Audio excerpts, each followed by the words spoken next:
yang kita pelajari tentang ikhlas dan noto lagu. Ketika beliau bertanya kepada kita atau mempertanyakan yang beliau sudah tahu jawabannya, jane awake dhewe iki nyembah Gusti Allah iki apane sing disembah, ngono ya. Kene sembayang iki jane sembayang nang apane, terus dan seterusnya ya. Kan jawabannya memang belum kita sebut tadi. Itu kan jawabannya adalah walam yakullahu kufuwan ahad, yaitu jawabannya. Tidak ada apapun atau siapapun yang menyerupainya, ya Pak Muzamil ya. Kalau saya bisa menjawab ikine, yang kita sembah itu ininya, kalau kita bisa merumuskan berarti ayat itu tidak berlaku. Kalau kita bisa merumuskan Allah, berarti dia tidak walam yakullahu kufuwan ahad. Jadi kita tidak diperkenankan oleh Allah untuk bisa merumuskan Allah. Maka kita jangan coba merumus-rumuskan, wis dirasakno dilakoni, iku isone ngono tok. Karena kalau kita ngerumus-rumuskan itu membatalkan ayat walam yakullahu kufuwan ahad, atau mungkin laisa kamitslihi syai'un. Satu. Terus beliau melebarkan kepada satu dialektika man arafa nafsahu faqad arafa rabbahu wa man arafa rabbahu faqad arafa nafsahu, kan gitu kira-kira. Beliau sudah mengantarkan kita untuk lho kowe iki ra duwe apa-apa, kowe iki ra iso apa-apa gitu ya. Nah, kita sempurnakan untuk pembelajaran kita. Kowe iki menungso ora ming ora iso apa-apa, ora ming ora duwe apa-apa, kowe iki ra ono. Jadi puncak pengetahuan manusia adalah sadar bahwa kamu itu tidak ada aslinya.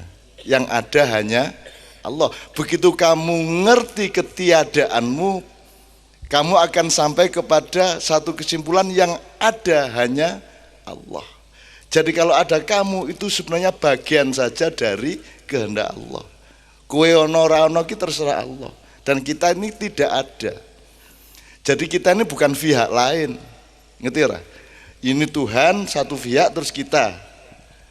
Kita bukan pihak lain. Kita ini bagian dari ini. Kita ini bagian dari Allah. Makanya ilaihi rajiun. Jadi menggang sedelet engko bali menenang sejatining. Dudu jalmo, nek jalmo kan makhluk ya. Jadi kita tuh ndak ada. Maka para malaikat yang diciptakan Allah sebelum alam semesta itu juga bersyahadat wa asyhadu anna Muhammadar Rasulullah. Orang menyatakan, loh kan Kanjeng Nabi durung ngono, gula Kanjeng Nabi ketika di casting jadi Muhammad bin Abdullah. Ngene wis. Apa Fikih Muzamili misalnya, buku Fikih Muzamili. Pak Muzamil di Bantul, bukunya ada di sini. Bukunya itu disebut Rasulul Muzammil, bener enggak? Utusannya Muzamil untuk menghadirkan dia ke Wonogiri itu adalah bukunya itu, betul enggak? Jadi buku itu Rasulnya Muzamil. Jadi ketika Allah menciptakan Nur Muhammad, itulah Rasulullah.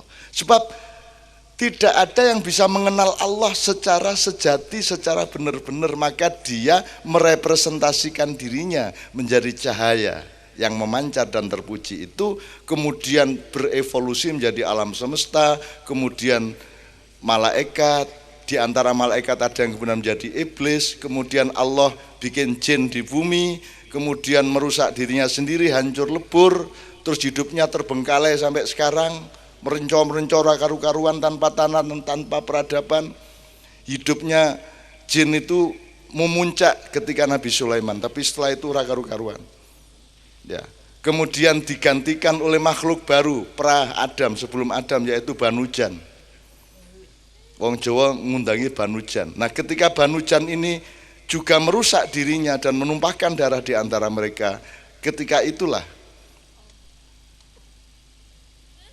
Azazil Kanzul Jannah, seniornya malaikat Jibril, yaitu malaikat yang paling sepuh, yang kemudian oleh Allah saking mengabdinya kepada Allah, kemudian dia diberi kesempatan untuk bertamasya turun ke langit 6, 5, 4, 3, 2 sampai ke bumi. Masing-masing katakanlah 1000 tahun, 1 milenium. Di langit 6 1 milenium, 5 1 milenium, seterusnya. Begitu sampai di bumi, ketika iblis sampai di bumi, belum iblis waktu itu masih Azazil, belum digelari iblis. Dia menjumpai dunia sedang hancur lebur, reruntuhan dari masyarakat yang disebut Banu Jan tadi. Kemudian si Azazil ini mendirikan kerajaan di bumi. Kemudian dia sangat kerasan di bumi karena di sini dia melihat segala sesuatu begitu indah. Ya, ada siang malam yang romantis, ada pohon-pohon di mana-mana, ada ijo royo-royo, ilir-ilir,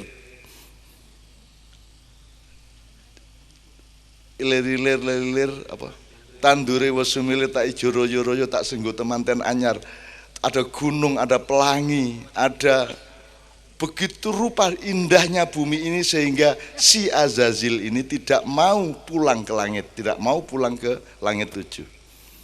Dia melawan kehendak Allah. Wong dia disuruh tamasya pariwisata sebentar, dia tidak mau balik. Akhirnya Allah marah sehingga Allah kemudian nek ngono aku nggawe Adam. Aku nggawe khalifah di bumi. Kemudian malaikat diperintahkan wa idh qala lil malaikati isjudu li adama fasajadu, semua malaikat kecuali Azazil, maka dia disebut iblis oleh Allah.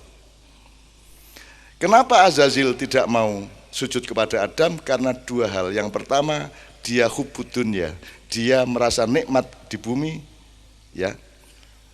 Nomor dua, kan dia cemburu kepada Adam, karena Adam itu ciptaan Allah yang paling bagus, masterpiece, yang paling ganteng, apik, gagah, sempurna. Jadi sampean ini sempurna, proporsional, irungnya semene, kupingnya semene, bubune. Nek ora percaya mlebu nang gone jin. Ora ana sing proporsional, ana sing ndase kegeden, ana sing tangane kedawan, ana sing kukune ora karu-karuan kae, mulai rasa rono kowe. Gitu. Ndak ada yang sempurna. Manusia ini ahsani takwim, sebaik-baik makhluk yang ditegakkan oleh Allah Subhanahu wa taala. Nah, itu yang membuat iblis, karena dia disebut iblis karena tidak mau sujud kepada Adam, tidak mau patuh kepada khalifah, maka dia disebut iblis karena dia cemburu kepada rupa indahnya si Adam alaihissalam. Nah, sejak itulah terjadi segala sesuatu yang sekarang kita alami. Iki nak ceritake dawa banget nganti jam 4. Ora. Ojo. Istakai sidik, akhirnya karena Adam masih training di surga, sidik ya tak tambah adegan. Adam masih training dikongkon susuk kowe dadi khalifah, saiki tak latih sedelet, pencak, tani ngono ya. Si iblis ora trimo. Ojo nganti Adam rene dengan baik-baik. Nek anjane kepeksa rene kudu dalam keadaan dihukum. Sehingga dia tidak punya bargaining power yang kuat kepada Allah maupun kepada makhluk yang lainnya. Maka si iblis subversi naik ke surga. Carane melbu adalah masuk ke mulut naga yang menjaga pintunya surga. Kemudian dia melbu awake naga kuwi sing buntute ana ning jero swarga. Kemudian keluarlah si iblis itu di dalam surga. Kemudian dia mencari Adam dan dia berpikir Adam harus kena, Adam harus bisa saya pengaruhi. Maka iblis berpakaian malaikat, dia ambil kembali kostumnya sebagai malaikat, terus make upan seperti zaman dulu. Nah, ketika bertamu kepada Adam, Adam menyangka dia adalah malaikat, sehingga ketika dia diminta untuk diajak untuk mendekati pohon dan mengambil buah itu, dia mau karena dipikirnya itu malaikat. Itu namanya talbis. Jadi kejadian di dunia ini adalah kejadian seri 2, seri 3, seri 4 dari kejadian di mana Adam ditipu oleh iblis. Republik Indonesia ini banyak sekali iblis-iblis yang berpakaian malaikat dan rakyat tertipu. Kira-kira ngono ya rek ya. Ah wis saiki nek ana apa-apa kuwi pedomane ngono kuwi. Tapi tidak ada masalah. Memang ada kontra antara Allah dengan iblis sampai hari kiamat. Ya, kita jangan terpengaruh sama itu semua. Kita manfaatkan semuanya. Kita sudah tahu akidah, kita sudah punya Islam. Terakhir sekali, karena tema kita juga ada yang namanya noto laku. Noto laku ini tinggal Anda belajar kepada terminologi apa. Misalnya kain, selimut, sarung, kelambi celono. Itu belajar noto laku. Nek kowe iki isih selimut, nek isih kain kan urung cetha dienggo apa. Menungso kudu pinter, kudu sinau. Maka dibikin selimut. Nek selimut kan juga masih lemah apa jenenge 4 persegi panjang tok. Selimut kuwi ana sing nggo sirah, ana sing nggo sikil, apa iso diwolak-walik?